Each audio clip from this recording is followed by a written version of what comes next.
welcome to Pluribus Unum's Fireside Chats. Not as good as FDR's, but hey, it's something. Now, a lot of things have happened since the last episode, I would argue. It's very, very interesting, to say the least.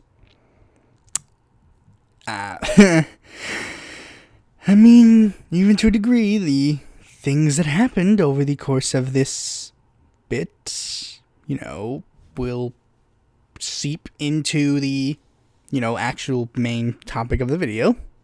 We'll see what happens when it happens. Okay, with all that out of the way, let's get right into the news.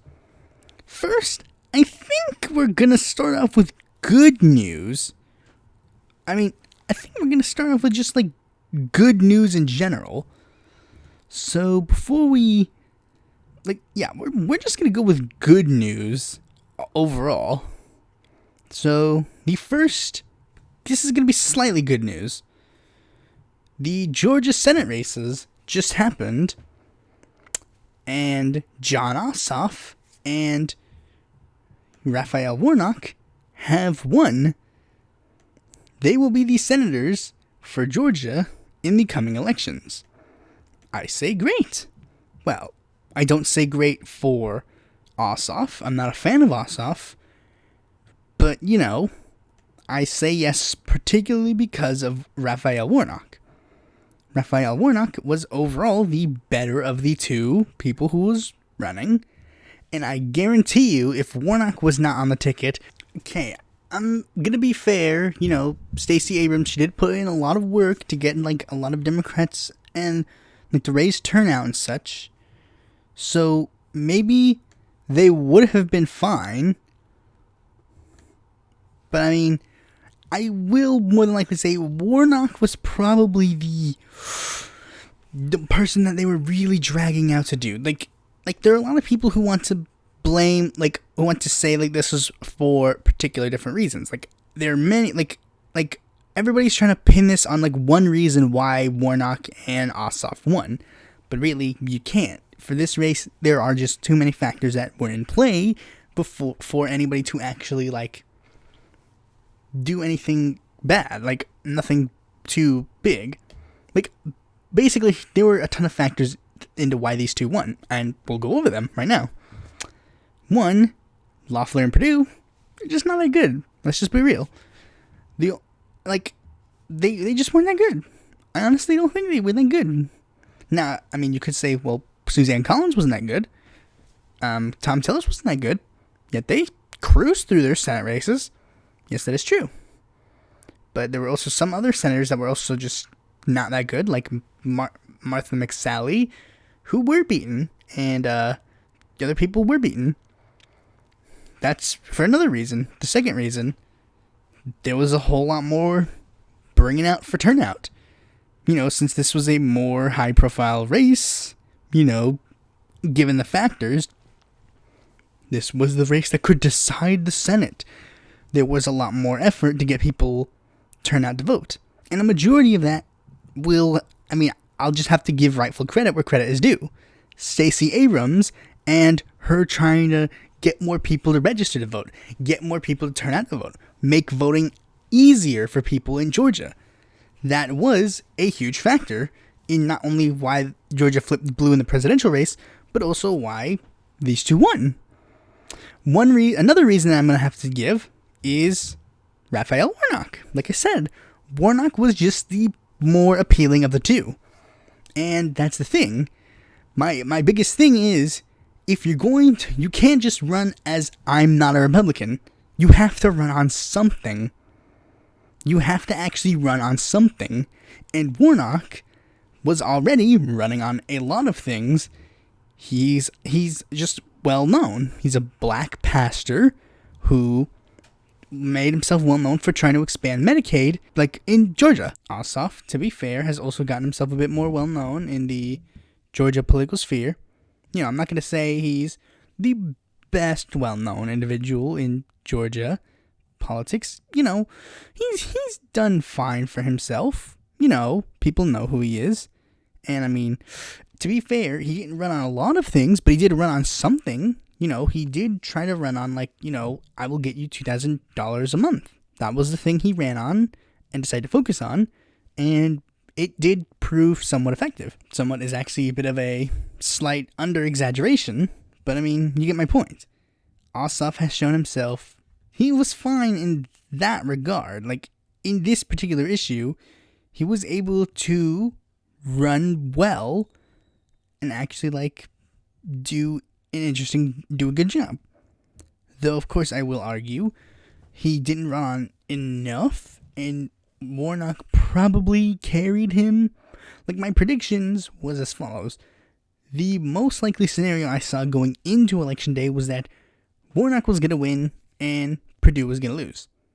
Because my argument was Warnock had a lot more ground to cover in order to build more of a Democratic base as he won the original election. Meanwhile, Assange barely scrounged through to the runoff. So my argument was maybe he's not going to do so hot in this particular field. But I was pleasantly surprised. Okay, I guess Assange actually learned how to run a candidacy this time. But that was my second most likely outcome, that Warnock would carry Assange to the finish line pretty much.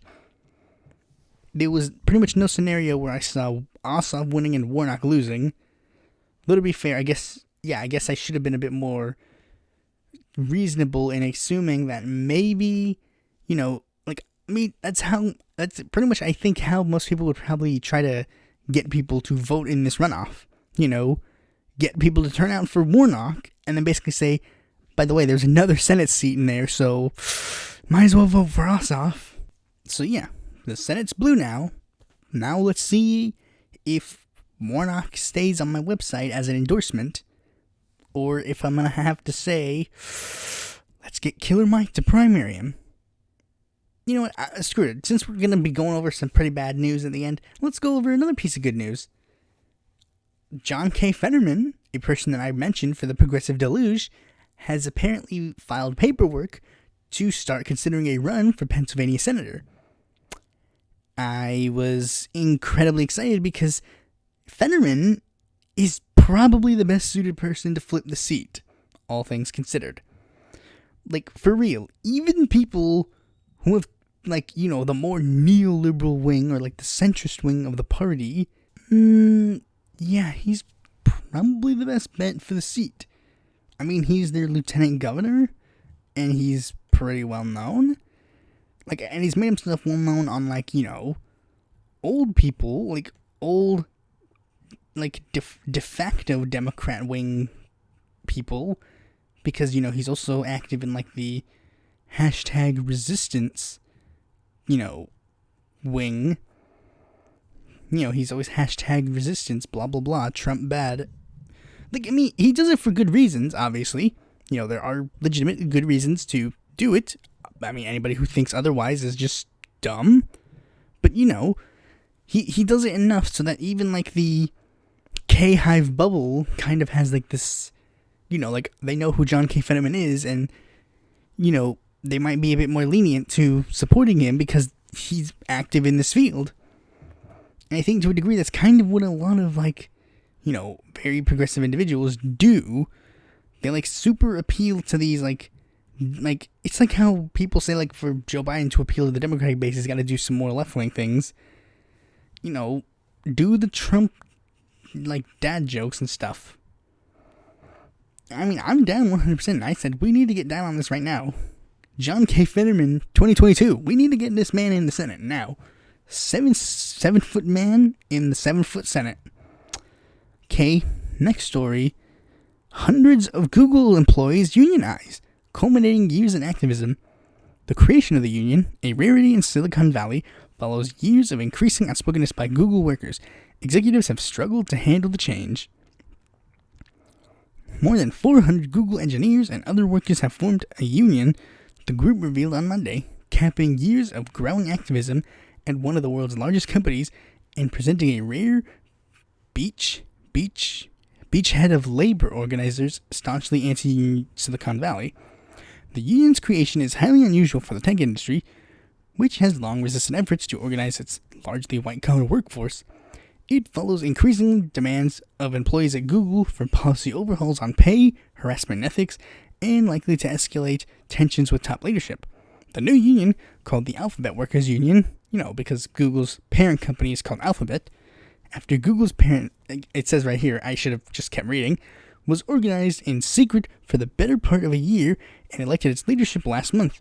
This group is affiliated with the Communications Workers of America, a union that has represented workers in telecommunications and media in the United States and Canada.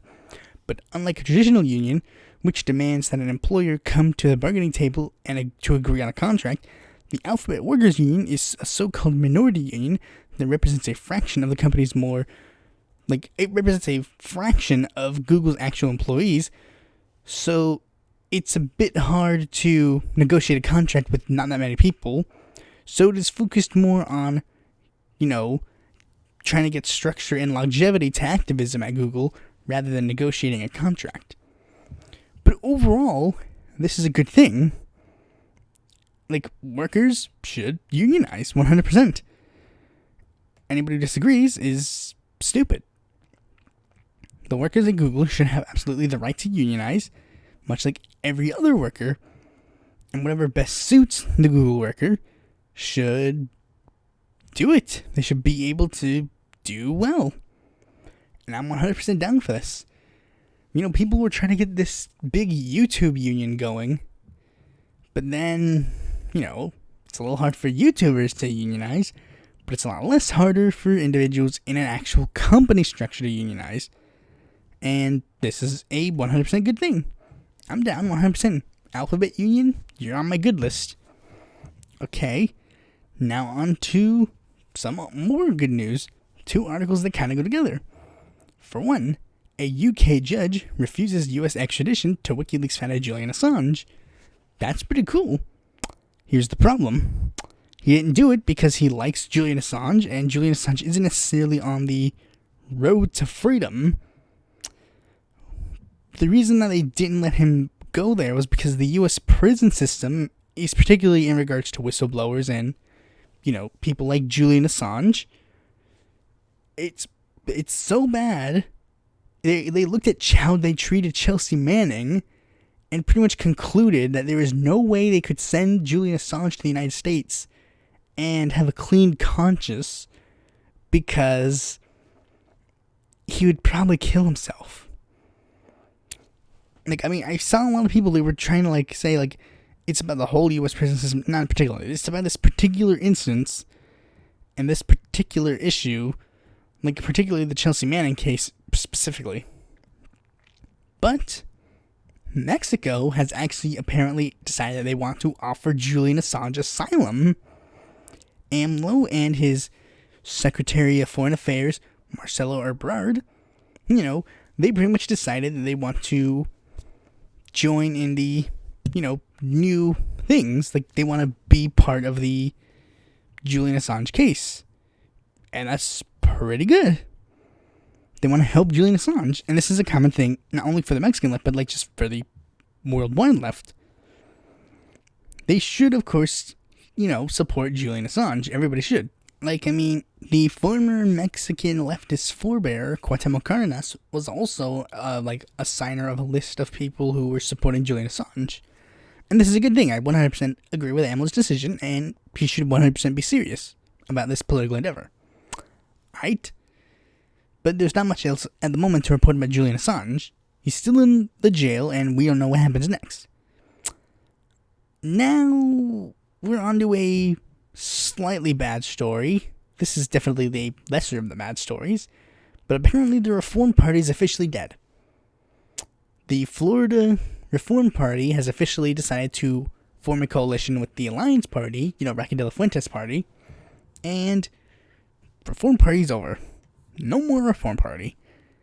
But, whatever. Nobody cares. It's the Reform Party. I would imagine that, if people cared, Reform Party would actually do good things. Okay. This isn't the main topic of this video, but this will lead into the main topic because apparently this is very contentious in leftist circles. I would imagine this wouldn't be, but apparently it is. Okay, so you all might be aware of the fact that on January 6, 2021, the day the Electoral College was slated to be counted in the United States House of Representatives, Donald Trump decided he was going to hold a speech. You know, a Save America rally, where Donald Trump, his son, Rudy Giuliani, and a couple of members of Congress decided they were going to address the crowd. And they started saying things that seemed a little bit suspicious. Donald Trump encouraged his supporters to, quote, fight like hell, to take back our country, and march towards the Capitol. Giuliani called for a trial by combat, and Trump Jr. threatened the president's opponents by saying, "We're coming for you," having a total war. Like, they were saying this for a while. And at first, it was just a rally. You know, a bunch of Trump supporters were, like, screaming and saying, like, you know, bad things while the U.S. Congress was doing things. And I was just like me, like everyone else, was just like, yeah, okay, whatever. This doesn't seem much. But then, all of a sudden, videos started appearing in my feed of Trump supporters climbing the walls of the building, of the Capitol building. Then there were videos of, you know, Trump supporters slamming on the doors of the Capitol building, grabbing crutches and breaking the windows of the Capitol building, getting in conflicts with the police at the Capitol building, and then inevitably walking into the Capitol building. These individuals, who were originally thought to be protesters, turned into rioters and broke into the Capitol building. And we'll get back to that point, broke into the Capitol building, when we get back to it.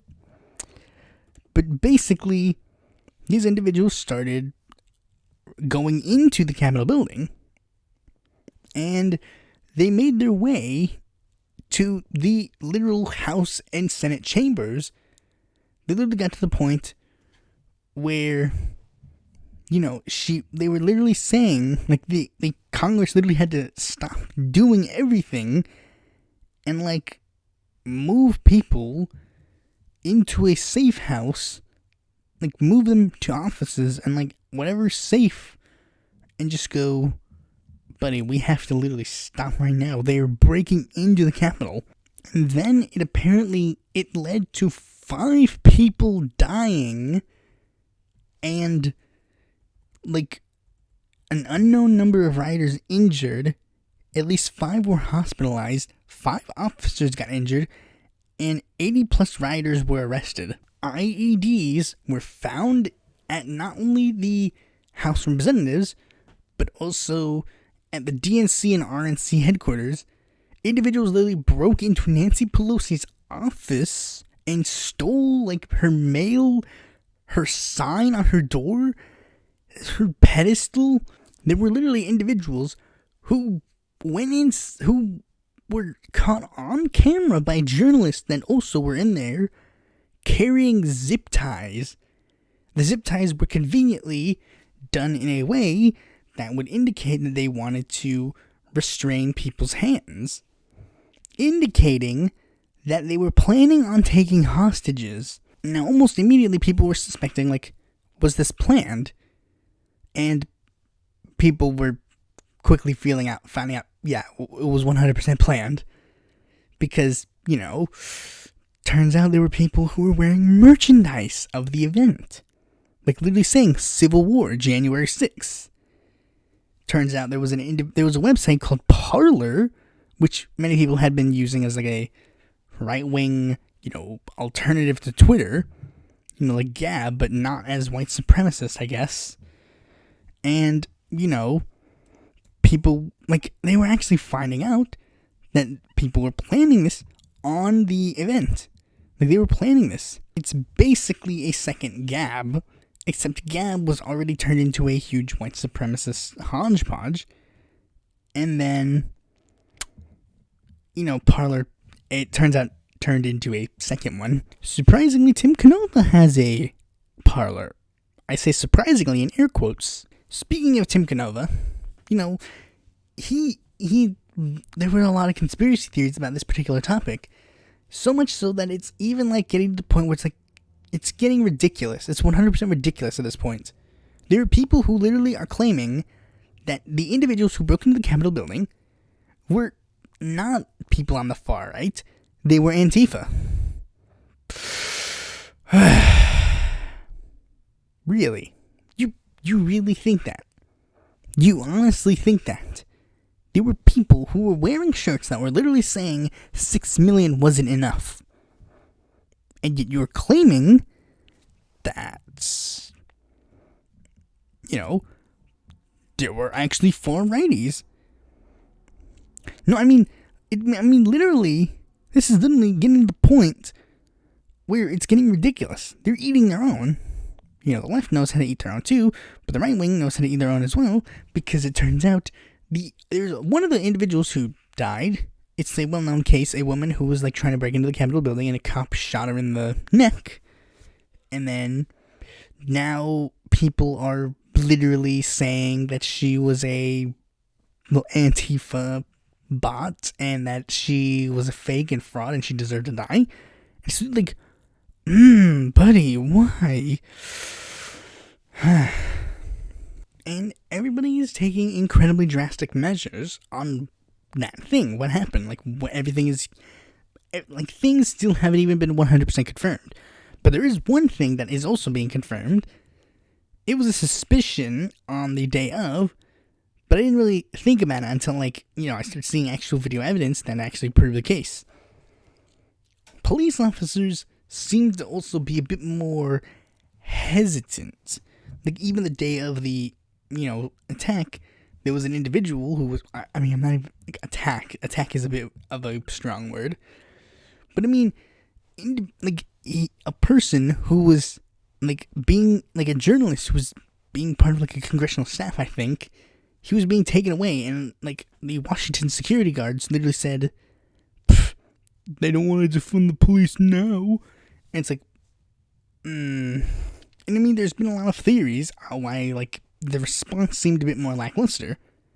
And I think it's a mix of many things. For one, many people are trying to say, maybe they're trying to be a bit more safe. They're trying not to be a bit more aggressive in regards to certain protesters due to all the recent protests that happened in regards to, police brutality. My response is, this is literally the United States Capitol. People will understand when you get a bit violent protecting the United States Capitol. It's literally one of the most heavily fortified and most secure areas of the United States, aside from Area 51 and the freaking Pentagon. Literally, I don't understand the sympathy. These are idiots. And I know you might be saying, they're brainwashed. They don't get it. They don't understand. Well, yes, but, this is the equivalent of the kid that, thinks, I have to learn that glass tastes good. You have to, no. This is just something that should be understood. People are literally, surprised and sad and mourning, oh, this woman, she got shot by a Capitol security guard for trying to break into the freaking House of Representatives. It's what did you think was going to happen? No offense, but if you're dumb enough to literally go in, this is the equivalent of going to an armored van and then just walking up to the back and being hello? Hello? Anyone home? You obviously you don't do that. Why would you do that? And this is you can clearly tell that this whole thing was supposed to be something bigger than it actually was. Because they were hyping it up. Trump was of course, I said, Trump was saying, we gotta march on Washington. He wanted this to be, this big thing. He was saying, all these people were gonna come. All of these individuals were going to show up, show their support. And they were doing photo ops, too. a lot of members of Congress try to get a speech in, like, I stand with Donald Trump. And, like, Josh Hawley was getting, like, pictures taken with him of him, like, raising his arm. And, like, that was clearly going to be his, like, what he was going to put in his, like, campaign speeches for, like, 2024. And it ain't turning out so well, because literally all of this is so bad. This looks so incredibly bad that Trump literally had to get banned from Twitter. They're calling for impeachment again. Many members of his cabinet resigned out of shame. Capitol Security Intel also decided they were going to resign in shame. And now the government is actually looking into Parler and trying to think, maybe we should better regulate Parler and look into what's going on in there. Which apparently is getting some individuals on the right, but interestingly on the left, mad. Now, what do I mean by this? Well, very interestingly, there were apparently some people on the supposed left that were siding with the protesters. Well, the protesters, let's call them what they actually are. You can call them many things. You can call them quote-unquote protesters, which would be slightly inaccurate. You can call them rioters. You can call them vandalizers. You can call them domestic terrorists. You can call them coup people, fascists. Call them whatever you want. I don't care. But the fact of the matter is, individuals were flat out supporting them. And there are some people who used my tweets and other people's tweets to show this point. Like, there's an individual on the internet, which I will get to in a little bit. I'm going to keep her unnamed for now, who's tweeted things like, calling protesters terrorists. Who else calls protesters terrorists? Oh, that's right, conservatives. To which I respond, they broke into the Capitol and tried to kidnap Houses of Representative members. They are terrorists.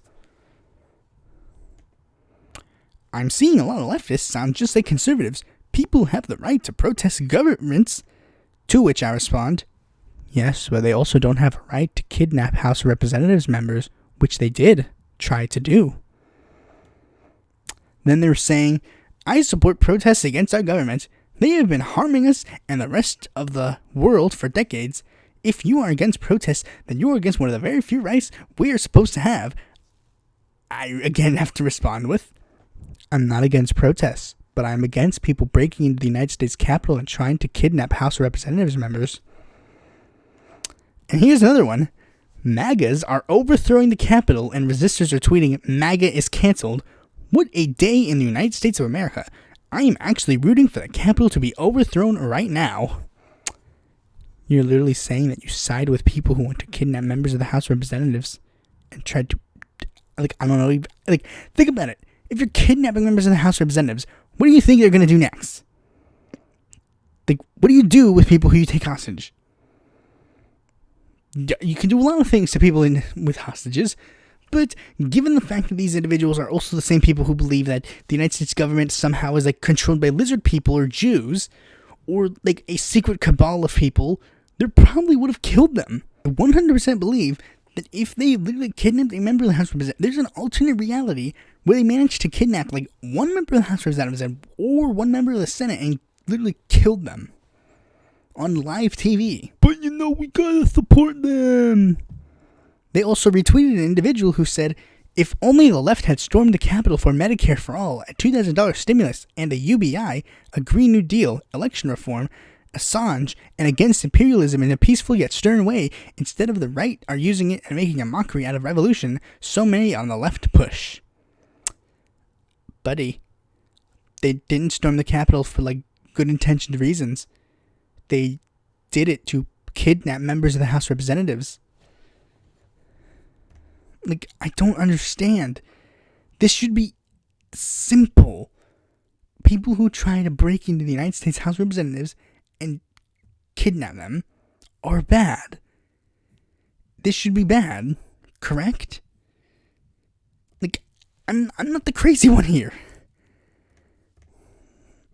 But apparently I am, because apparently me tweeting that was so controversial. A person who I thought was, like, friendly with me canceled me. Like, that was too bad. Because I apparently didn't give the right context. Here's the context that I apparently left out. Correct. We cannot oppose protests just because we don't like the people protesting. Everyone has the right to stand up to the government. To which I again have to respond, I'm not against protests. I'm against people trying to go into the House of Representatives and kidnap members of the House of Representatives and kill them. Which is what it was pretty evident they were trying to do. And then he shifts the conversation to be like, oh, we gotta focus more on, like, this aspect, because this is an aspect where I can actually be right.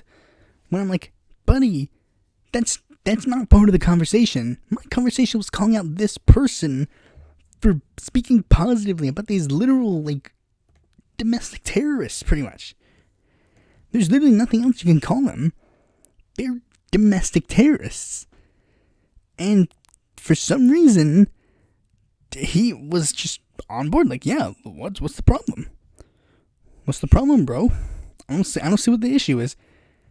Like, apparently, that was me not giving enough context and saying, hey, that's bad.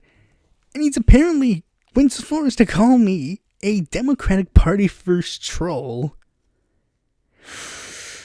Whew. Yes, me, the individual who has talked more about, like, minor parties than pretty much anybody else on the internet.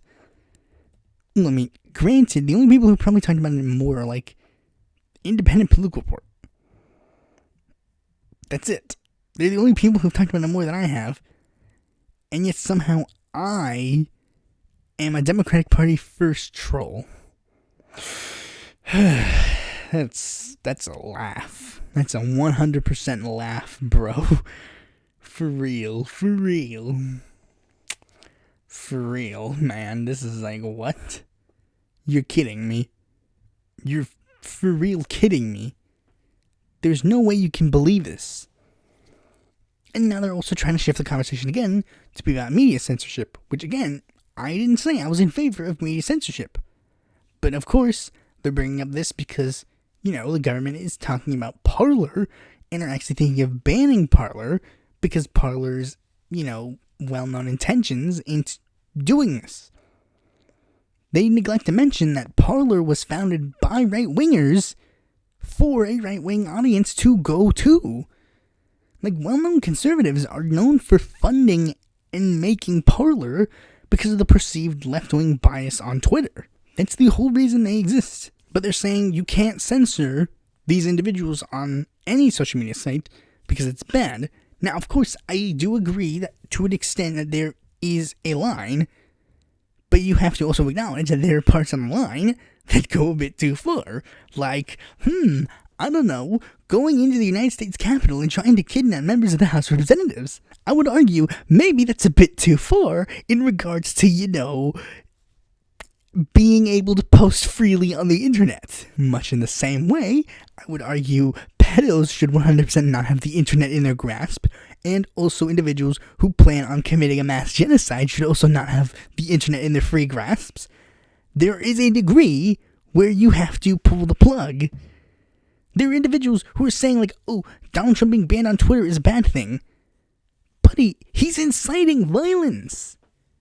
He was tweeting after the violence happened, the election was rigged, it's rigged, and we need to stop them from rigging the election. There was an argument you could have made, like, oh, while Trump is president of the United States, and he can do a lot of things, we should probably have the American people sort of know what he's saying, keep tabs on him. But then at this point, he's breaking too many rules of services, and his term's pretty much done, so it's like, yeah, it makes sense to get rid of him. What's the problem?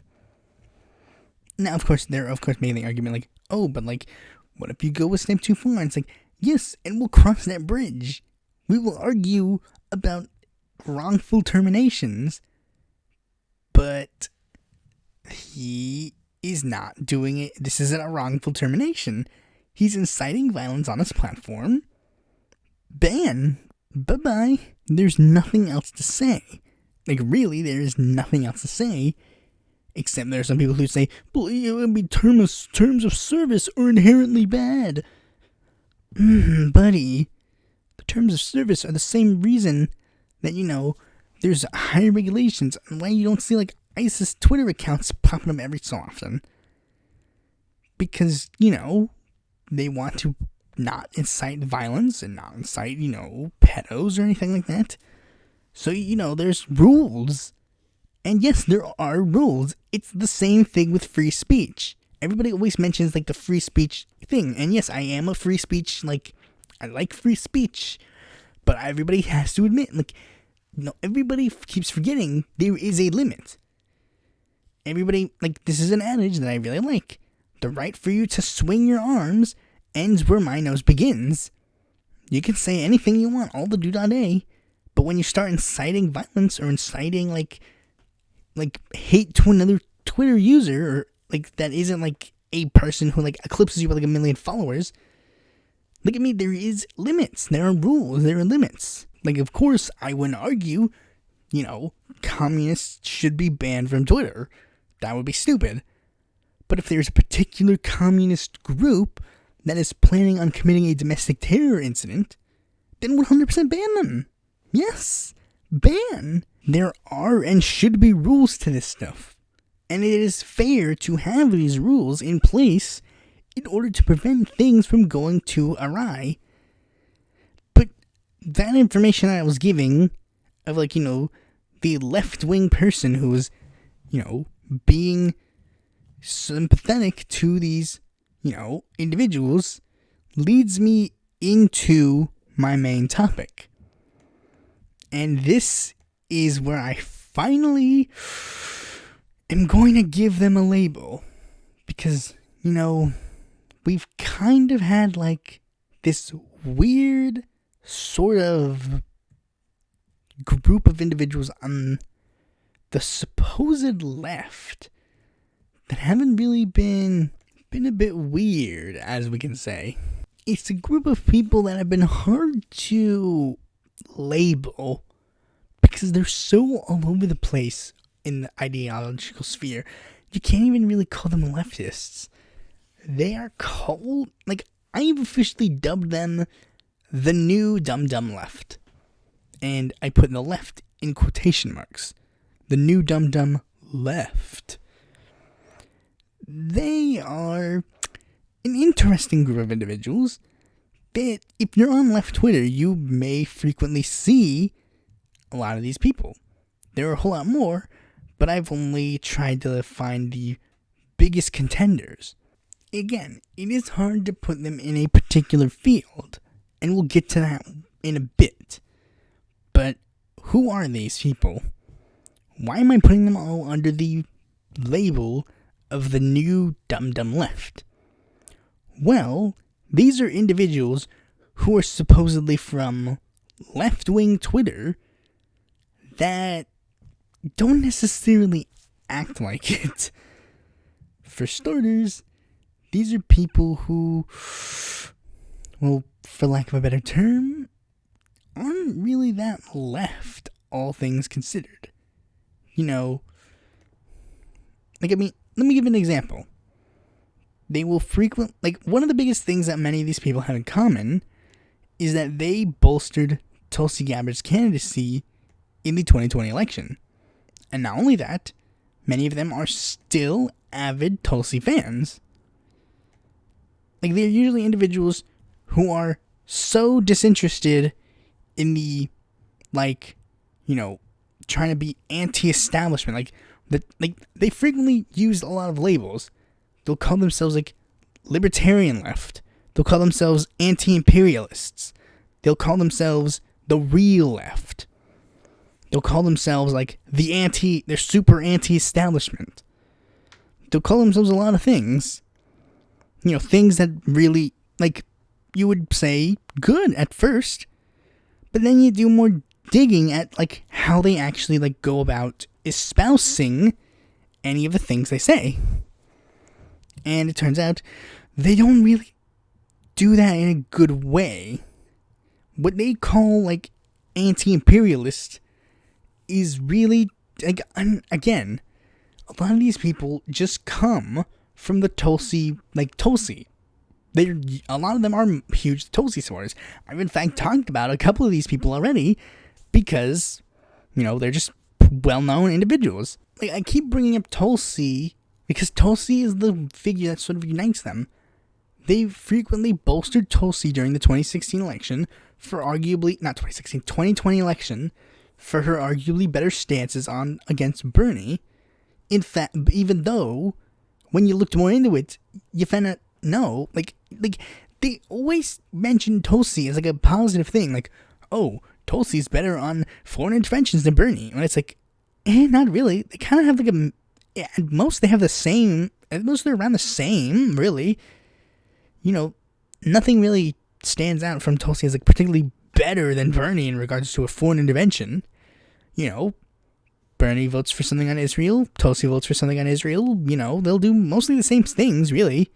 But they'll be like, no, she's better. Why? Because in this election cycle, she said, Maduro good. Okay, but did she actually, like, propose a bill to, like, try and actually, combat the situation in Venezuela? And, no. She just said Maduro good. Ergo, better than Bernie. Bernie canceled, the end. Like, and that's one of the biggest things that many people accuse them of.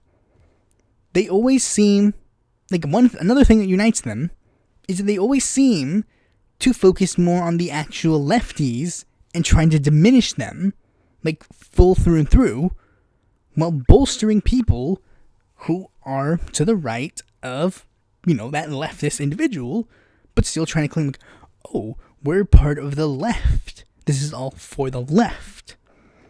Like, for example, again, frequently, I mention Bernie, and Tulsi is one of the individuals that they frequently mention. Like, oh, she was better on imperialism, ergo, she's the best. But that wasn't the case. Again, pretty much the same, but Bernie was bad. He was just worse than her. Why? Didn't matter. Like, even if you said, like, oh, well, yeah, obviously Bernie isn't the best on this issue, but he's arguably the best of all the candidates. Even Tulsi. They would go, well, no, Bernie's an imperialist fraud. And they're doing the same thing now, again, with Tulsi and AOC. Like, AOC is their new target for the majority of the run, but they also had, like, a little side thing where they tried to promote, like, Jesse Ventura over Howie Hawkins during the Green Party primary. Even, like, especially considering there are a lot of these people, they didn't even know what they were talking about. Like, these people, they clearly didn't know anything about Jesse Ventura, anything about Howie Hawkins. They clearly just got introduced into Howie Hawkins by, like, some random, one of the other people on here, and, like, nothing really came of it. And they always push these super draft Jesse campaign. Like, it was so stupid. Like, I even contemplate putting, like, the leaders of the draft Jesse movement on here, but they're, like, not that big, really. Not really. They're, like, not big at all, bro. Like, and here's another kicker. One thing they frequently do again is, while they keep trying to diminish the actual left candidate and bolster someone who's to the right, another thing they try to do is try and form an alliance with the quote-unquote populist right. And again, here's a problem. With all of these individuals, what do they mean by the populist right? Like, even people like Kyle Kulinski, who I respect and who I like and who I modeled my show after, he doesn't understand what populist right means. Like, when he thinks populist right, he thinks right-wingers who believe in the positions he believes in. But that is not the case. That is a left-winger. Or, if you want to be generous, a Christian Democrat who espouses some left-wing economics. That's what he thinks when he thinks right-wing populist. What right-wing populist actually is is a right-winger who follows the populist brand, the guy that would march into the Tea Party movements, and the guy who would march to Hitler or Mussolini. Those are right populists. The populist sentiment used to espouse right-wing goals. Like populism and nationalism, they're not actual policies. They are like ways to bring about policies. Like left-wing, like nationalism. Nationalism in itself is usually a right-wing philosophy. But then there's left-wing nationalism that adds a left-wing spin to nationalism. AMLO did that during his 2018 election. He ran as a left-wing nationalist.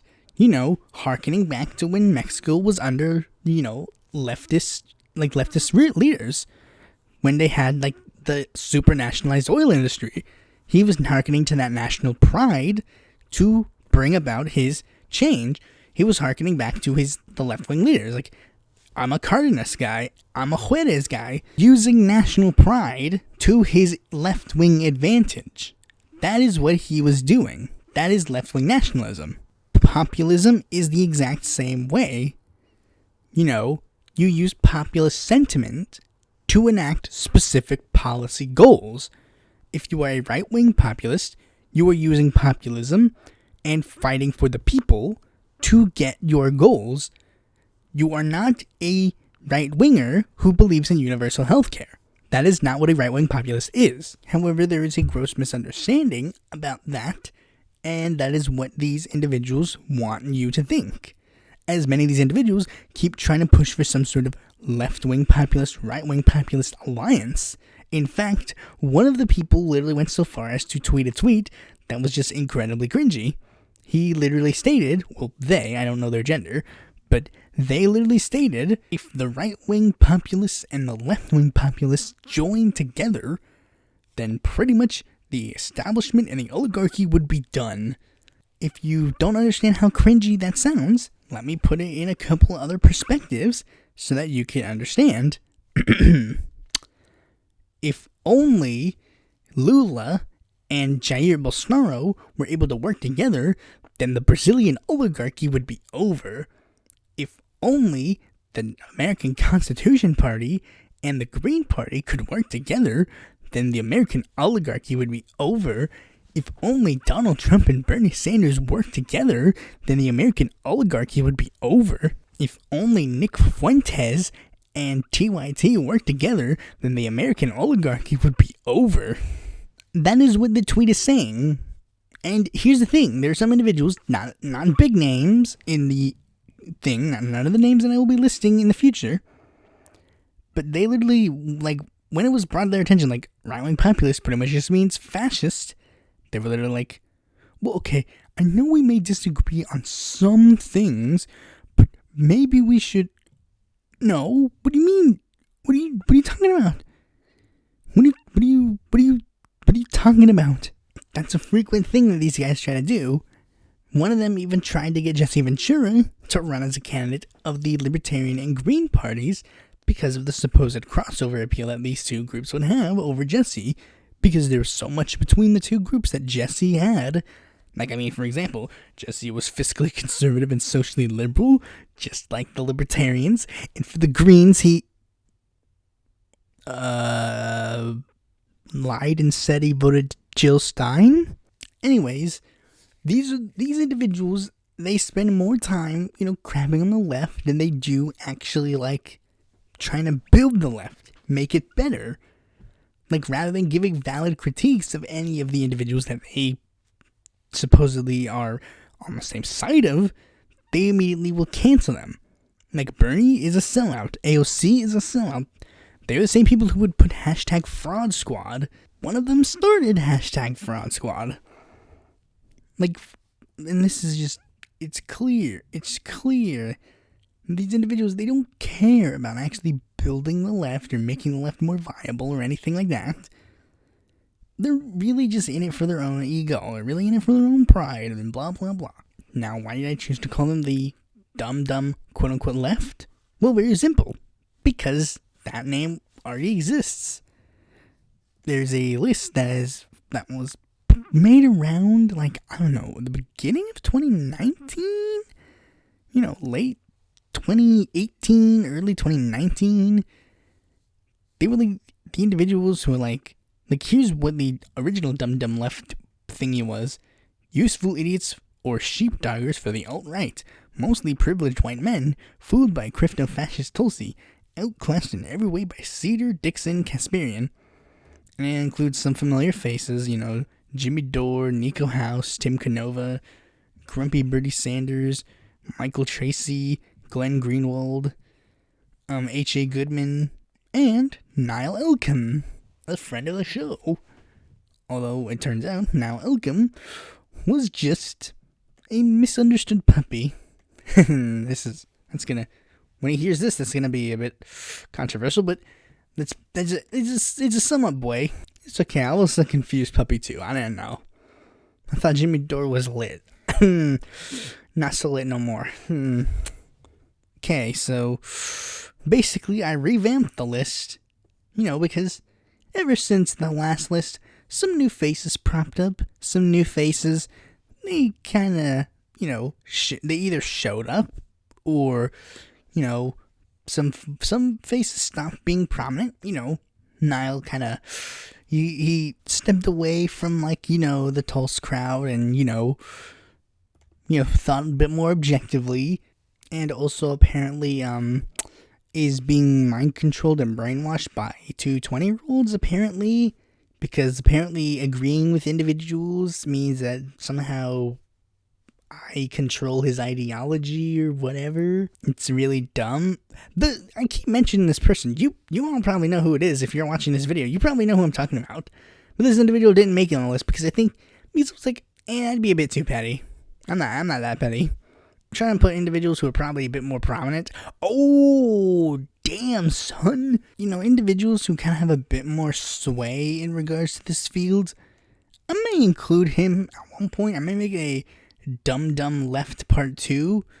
But I don't even know.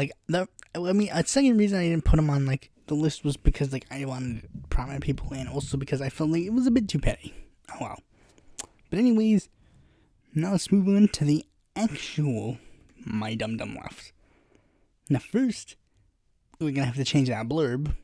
We're actually gonna have to change all the way at the beginning. Instead of Meet the Dumb Dumb Left, it is now Meet the New Dumb Dumb quote unquote Left. Because let's be honest, I don't even necessarily buy into the argument that a lot of these people are on the left. In fact, I would argue very few of these people are on the actual left. But anyways, that's the beginning.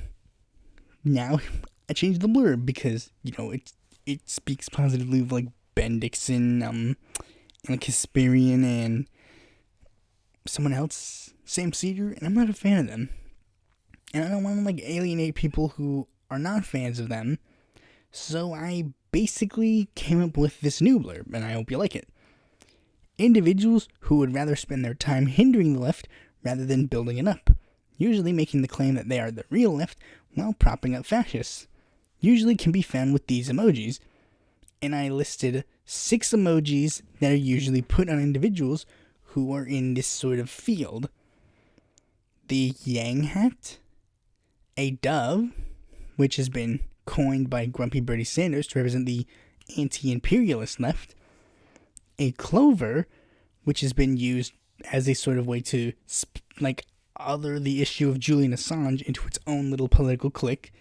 If Julian Assange has his own thingy and you don't have it in your Twitter handle, then obviously you don't support Julian Assange. Okay, but that's not true. But regardless, a T-Rex emoji, because that's for the Jesse stands. An hourglass, which again is also a Julian Assange thing, because the WikiLeaks logo is a, thingy. I originally thought that the reason that it was a Julian Assange thing was because the time was running out for Julian Assange to be free, but then I was like, oh no, wait, that's just because that's what WikiLeaks logo is. Whoops. And lastly, the most prominent one of them all, the hibiscus, which is, of course, the toll stand symbol. Alright, now that we got on the way, here are the 16 people that I have decided to put on this new Dum Dum Left list. First, we have Sarcasm Stardust. She's the one who's I've kind of been seeing her the most. Now, I mostly get this because I keep getting Ian Schlockman in my timeline, but I haven't, again, she's one of the, super anti-Bernie, super pro, Tulsi people. She claims, I'm not even a Tulsi stan, but she always seems to bring up Tulsi. And, she always, is super anti-AOC and stuff. AOC can literally just breathe for a second, and then she'll be like, The second one and third one, I didn't change. I only changed one of their faces because their profile picture changed. I actually, you see, I didn't change all of the people. I kept some of them around because some of them are still prominent. But I did change some of their profile pictures if their profile pictures did change. The next one is Jimmy Dore. I mean, Jimothy, we can't really forget Jimothy. The next one is Draft Tulsi, who always uses Henry Wallace as their logo for some reason. I don't know. I don't understand why. I mean, I do understand why, because they are trying to harken back to, Henry Wallace, when in fact, they would be terrible, because they think that the only reason people care about Henry Wallace is because of the anti-imperialism of him being super friendly with the Soviet Union. But no, I don't care. I didn't really care about that at all. My biggest issue with, Henry Wallace was that he wanted to propose universal health care, and that he was an arguably further to the left person than FDR. That's why I like him. I don't like him because, he just wanted peace with the Soviet Union. I mean, it was kind of cool that he was, going to be, gutsy and not give in to the, establishment fear of, the red baiting and stuff. But there's more to him than that. And it's where some people, I would argue, don't necessarily see. One of the things that they frequently do is, they always, like I mentioned before, they always frame foreign policy as if it's the big, big issue that proves that Bernie is a fraud. The next individual is Caleb Maupin.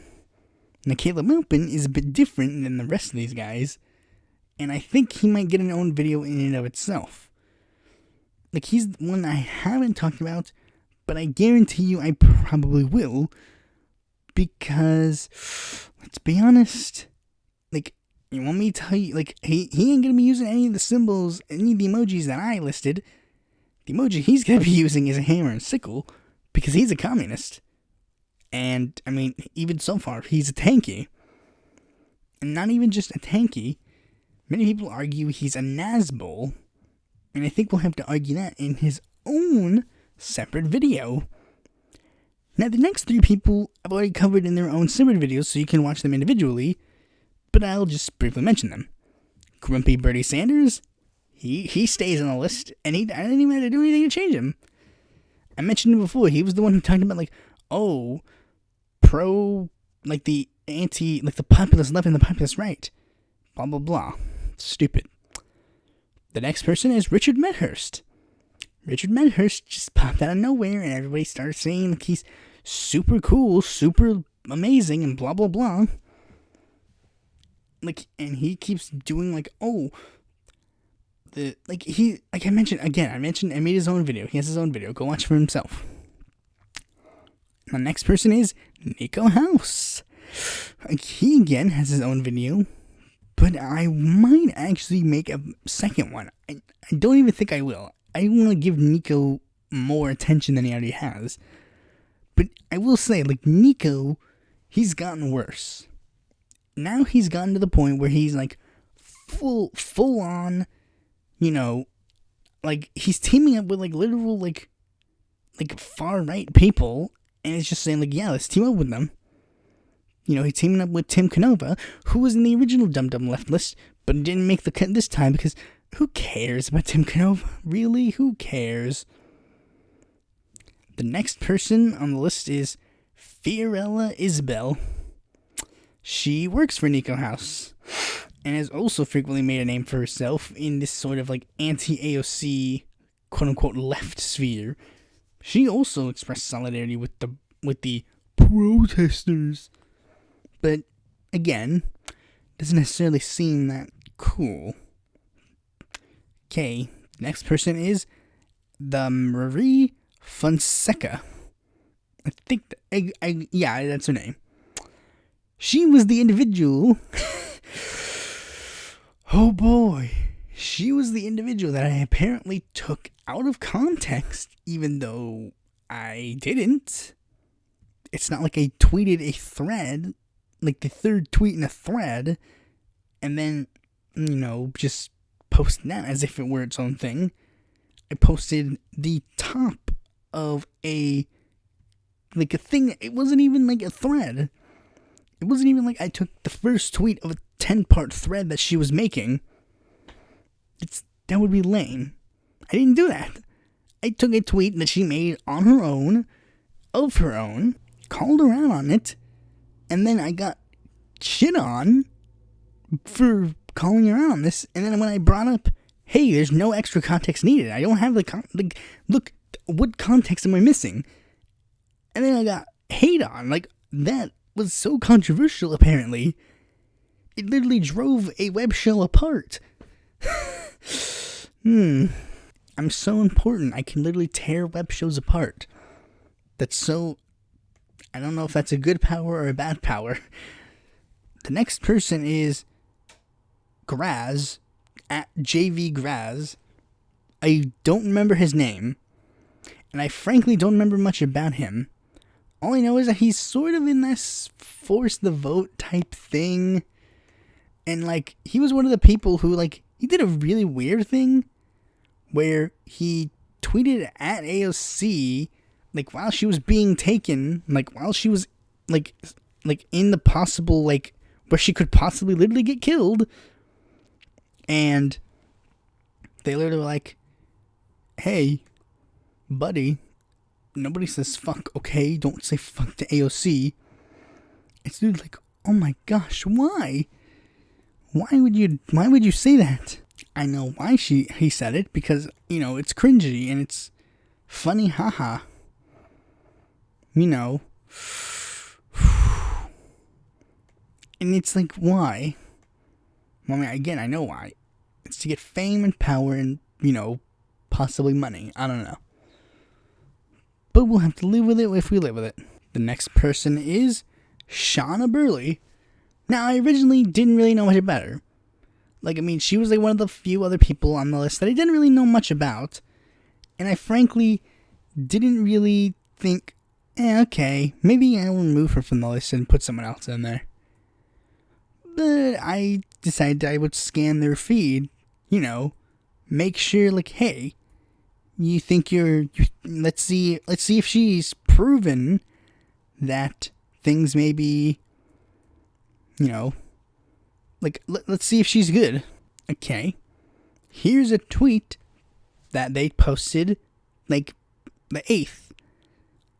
Kai Kahele, was posting pictures of, just places around the Capitol after the attack. And Shauna responded, the people are filth, according to Kai Kahele. He doesn't want us touching or being in the elite, revered building they view as a castle to rule from. And it's yes, 100%. The people who went in there are filth. The people who went in there with the intention of, literally kidnapping members of the Senate and House, they are filth, and I don't care about them. And it's not because I have, this huge, oh, you didn't want her to hurt AOC. Buddy, I didn't want them to hurt freaking Mitch McConnell. Because I don't want people killing people. I don't like this. I don't like the idea of, people just let's just start a mob and kill people. Why? Why? Why is this a good thing? Especially if you're doing this with the intention of trying to prop up some fascist regime. Why is this a good thing to you? Oh yeah. And here's the thing. Another tweet I found. Here's her on January 7th. Hold up. People are telling me we have to impeach Trump in order to prevent him from being reelected in 24. So they are saying people who do want Trump and would elect him. If that's the case, why are they denying the will of the people, and does that mean that maybe he did win this election? So yeah, again, literally trying to prop up fascists. With the aloha symbol right there. Like, seriously, this is real. This is real. Shauna Burley is really saying this. This is an actual thing she tweeted. And actually, for some reason, supports. And thinks that this somehow puts her on the left or anything like that. The next individual that I'm going to have to put on the new Dum Dum Left list is Mike Tracy. Our boy Michael Tracy. Toastan extraordinaire. There's not much really I can say. Maybe he'll get his own video. Maybe he won't. Oh well. That's lame. Next. And this one is an old buddy of mine at Slow News Day show. Steve Poinkanen. Very interesting fellow, to say the least. He won't be getting his own video, I don't think. Because I don't think he's that notable. His whole shtick, his whole show, is that he's like, I'm free Assange, and also being a conspiracy crackpot. You know, he loves chemtrails. He loves the boy chemtrails, my boy. I mean, I don't know if he loves chemtrails, but he believes in chemtrails. And then when I called him out on that, he's like, oh, of course you don't believe in chemtrails.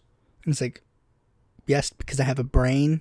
He also apparently hosted a debate between, like, Nico House and, like, another person, Obi from AmericaVest, who I don't know what happened to him, but he hosted a debate between them where apparently he was, like, incredibly shit at being a moderator. He left for like 10. He left for like a couple of minutes, just like he's like, don't do anything, boys. He's also apparently like I originally didn't even think, like, I was thinking like at one point, like, because he never really acted like a left winger at all, and I was there like, did he even claim to be a left winger at one point? Because I don't even think he pretended to be one. I think we just put some random libertarian guy on our like thing, because he always talked nice about Libertarian Party candidates. Like, I love Vermin Supreme, I love Adam Kokesh, I love Kim Ruff, I love whatever. He always talked about how much he loved them. And then I look into his Twitter. I was literally like, did he ever call himself a leftist? And then it turns out he literally said, I'm a member of the far left. And it's like, really? Then why were you a delegate for Adam Kokesh in Libertarian Party convention? The far left does not support Adam Kokesh. You can't support anarcho-capitalists and then claim you're a leftist. Like, that's just, no. Why? And he always seems to, like, poo-poo electoralism, and everybody's always, like, they always call that a bit sus, like, it's very interesting that all of these prominent left-wing figures always just so happen to say we don't like electoralism. And then also happen to very, very, very prominently support right-wing people. Okay, the next individual is at Leftist Blacksmith. I'll be honest, he seemed when I talked to him. I was on like the Hill of Roses show with him, but he just seems to get a bit more interesting. Like, for example, let me read this tweet that he made, where he was like talking like favorably about one of the women who was killed. You know, talking about like how people should, like, again, like, it's not necessarily, it's not bad in the idea of like, oh, a woman should have lived, but instead of saying here, liberals are celebrating that the female Trump supporter being killed. Police shouldn't have been shooting to kill any of the lunatics storming into the Capitol. If you are against police brutality when it comes to innocent black men and women, you need to be against it on principle. She was climbing on top of something and trying to get through the barricade, where the cops were. It's unfortunate she had to die, and they could have probably aimed better, but there's nothing to prosecute, especially since they got far enough into the Capitol as they did. Okay, now I'm confused. Hold on, let me see what his response to that tweet was. I just recently found out how difficult it is to have a nuanced principled take on Twitter. The mobs are coming after you regardless. This is probably why I've gone through phases on this site of just not stating too many opinions in general, because I'm worried who I piss off. Granted, this isn't my first brush with this, blah blah blah. I don't even get it. Like, okay, well, one tweet seemed fine, I guess. I forget which one seemed fine, but basically, like, not even like I think he's trying to I think the issue is that he's trying to compare like innocent black people getting killed to a woman who was actively trying to break into the Capitol building. Now, I don't know if she particularly was going to go into the Capitol building and kidnap a bunch of House of Representatives members, but I mean, you're breaking into the Capitol building. What do you expect? What do you expect? I don't get it. I don't get why you're defending her. She, went into the Capitol building with the intention of doing something. The second they, literally, if they just start shooting into the protesters on the street, then that would have been, fucked up, and I would have been yeah, that stinks. But they did not. They were going inside of the Capitol where armed guards were, and they were pointing a gun directly at her and telling her, stop, go away. They were giving her plenty of opportunities to just walk away and not get killed. I don't get it. And he also keeps frequently retweeting a bunch of the other people on the new Dum Dum Left list. But I think, honestly, maybe if I talk to him again and, maybe he would probably be removed, especially considering he's, one of the smallest creators on this list, I think. And, I mean, he's not smaller than me. I would never put anybody smaller than me on this list. I legitimately wouldn't. Anybody who was smaller than me on this list, I legitimately wouldn't put them on the list. And if any of the people on here are smaller than me, I don't think so, because I've looked at their Twitter accounts many times. I guarantee none of these people are smaller than me. But I mean, it just so happens one of them actually that's not going to be a worry at all. No. Speaking of people who are not smaller than me, Samira Khan, she's probably one of the slightly most vindictive person I put on the list. The rest of these guys, I put them there for just, practicality reasons. And Samira Khan, she has practicality reasons too. She's the woman who started the hashtag Fraud Squad. Being, forced to vote was one thing. But then, she also started the hashtag Fraud Squad, which just makes me go, why? And if you're one of those kind of lefties, I should remind you, she used to be an RT contributor. I guess I'll just throw that out there. Just in case anybody, wants to, do with that what you will. But she kind of did a really underhanded tactic to me that was legitimately what?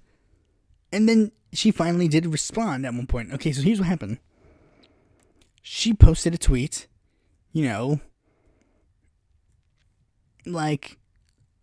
posted a tweet of it was it's the common thing that people like to do, Republicans, bombs falling from plane, Democrats, bombs falling from plane with gay flag, yes she can, and Black Lives Matter on it.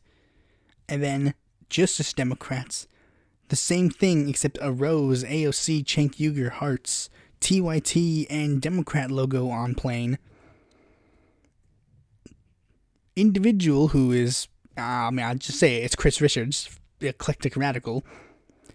He responds something like not a lie, and I respond complete lie, lol. And then I respond to another person who I'm not going to mention because I don't want to. AOC and none of the Justice Democrats are imperialists.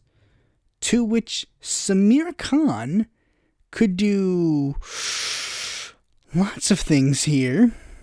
And the thing she decided to do was quote tweet me and respond snidely to me. AOC is a cheerleader for the new Cold War on China and Russia, and yet you deny she is an imperialist. I respond, she's absolutely not that. Do you have evidence to back that up? Now, I do not agree with this tactic. This is an incredibly underhanded tactic in order to respond to someone. Because you know why? Do you want to know why this is a completely underhanded tactic to respond to someone? Because this is literally you taking this tweet, you're showing it to your followers with no context, no explanation, or anything of the such, and you are just simply just letting your followers just see all this stuff. She could have just replied to my tweet and then be done with it, but she did not. She quote tweeted me and then left me to her follower base. Now that would be fine. I wouldn't necessarily mind, except for the fact that she has 68.8 thousand followers. Meanwhile, I have a measly 583 followers. I did the math, and she eclipses me 118 times. It's a completely underhanded tactic to do. And there's even more so. She didn't even, most people, this isn't even a one-side thing. Individuals who they would consider the evil corporatists, like Cenk Uygur, he did this too. He would quote tweet people who had 107 followers compared to him, and then do that. That's stupid. Why would you do that? That would be lame. Never do that if you actually plan on having a legitimate, conversation. And do you want to know why this is real lame? And why this is, definitely underhanded? This tweet exchange happened on January 3rd. She responded to me saying, "Do you have evidence to back that up?" 47 minutes ago. And it was after I kept adding her, basically saying "Yo, what the F, bro?" So at least I finally got my answer to how AOC is an imperialist. And here is the response that I got. Tibet, Xinjiang, Taiwan, Hong Kong, and NATO Support Act. Now, those are all names, and they didn't really give me any context, so I had to look up literally every single thing. AOC Tibet, AOC, whatever. And I basically had to figure out what was AOC's thing, what was AOC saying. Well, here is apparently what she was saying. In reference to Tibet, she was referencing the time AOC said that China shouldn't get involved in Tibet's, autonomy. Basically, she was saying free Tibet, a position that was historically known as a sort of far-left stereotype position that you'd see on a TV show. If you wanted to make a far-left character on a TV show, they would be pro-peace, pro-gay, anti-nuke, and free Tibet. That would be your stereotypical character. Lisa Simpson is an example. She always talked about free Tibet. Okay, that's apparently super imperialist of AOC. The second thing, Xinjiang, is apparently referring to AOC's support of the Uyghur Forced Labor Prevention Act. Yeah, that's a bad thing, apparently. Okay. Taiwan. I couldn't find anything about Taiwan. So maybe she's confusing it for something else. Hong Kong. Okay. What's the problem? The only two times I've seen AOC refer to Hong Kong was her signing a letter with a bunch of other members of Congress saying that China shouldn't ban an app from being available to people in Hong Kong.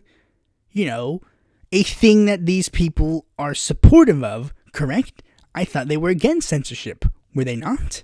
And the only other thing that AOC did in reference to Hong Kong was her supporting Hong Kong protesters. Which, again, these people should be in favor of. Marie Fonsketta once said, it doesn't matter what you're protesting, you should be for the right of people to protest, should you not? And the last thing, the NATO Support Act, I mean, okay, I guess you could argue, okay, maybe that might be something that you might not like. A lot of people on the left aren't particularly fans of NATO. I'm personally indifferent to NATO, really. I don't really have a stance really on one side or the other. Like, I mean, probably inevitably we'd have to get out of NATO at one point, but, like, that would probably be, like, in a peaceful society. But, like, in my opinion, maybe, like, if the U.S. pulled out of NATO, it would probably get a bit suspicious, and the worldwide community might turn against it. But that's, like, a hypothetical scenario. It really doesn't matter. Pulling out of NATO isn't really on the, like, political spectrum on any regard. No major political movement in, like, the entirety of the world, aside from, like, the extremely far right, or far left parties in the UK and, like, other places, like I could imagine, like, a George Galloway being elected under, like, a party that would be, like, anti-NATO.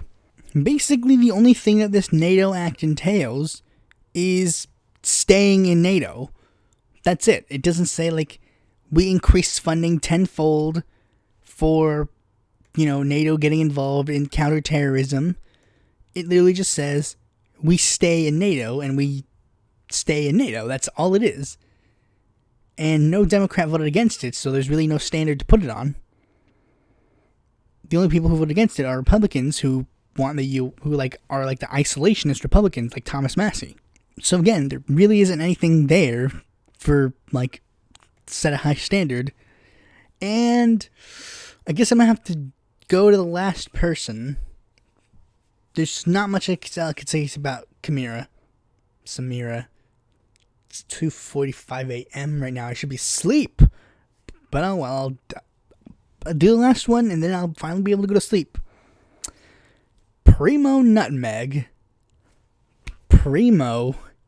He was the guy who was pushing this Jesse thing. Like, he was the one who was pushing Jesse 2020. I have no clue what he's doing now because he blocked me. But he seems very weird. His whole thing is that he does interviews, and that's fine. But I mean, this is one thing that shows, like, how far up his ass he is. His Twitter bio literally says he is the #1 show in independent media.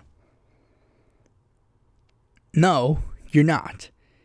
He was also a massive Tulsi stan, and apparently, even though he supposedly had this big thing about, like, Tulsi dropping out and not endorsing Bernie, and then, he burned her stuff, he doesn't seem to be super anti-Tulsi anymore. And many people have accused him of, like, his interviews not necessarily being, like, directly up to snuff as, like, what you would expect. He's interviewed Mike Gravel many times, and Mike Gravel has frequently clashed with what Mike Gravel actually believes.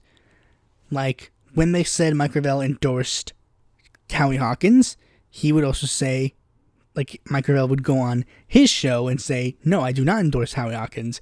But then later, he would say, oh yes, I do endorse Howie Hawkins. So he's been frequently cited as, like, the way he asks questions is, like, very strange. And he always seems, and, like, he was one of the major reasons that I started turning against, like, the supposed anti-Howie movement. Because the way he kept framing it is that it was a Howie versus Jesse thing, when, again, Jesse was never involved in the Green Party primary. He may have wanted to jump in the race, but he didn't. He inevitably didn't. He did not run. His wife was sick, and he needed the health insurance. But in fact, he kept the health insurance, which meant he didn't go run for president. And that's what happened. So yeah, that's my new Dumb Left. And cue the angry fanboys in the comments below. I guarantee you when I upload this video, I'm going to tag literally every single person on this list. So they will either block me or send a hate mob my way. I don't care. Bring on the hate, boys. I was called a Dem Party first troll. Might as well own up to it. Anyways, thanks for watching this video. Be sure to like, comment, subscribe, and click that bell to be notified when a future video of mine comes out. And if you're interested in more content from me, you can go to my website, Follow me on Facebook, join my Discord, or check out my articles on the Independent Political Report.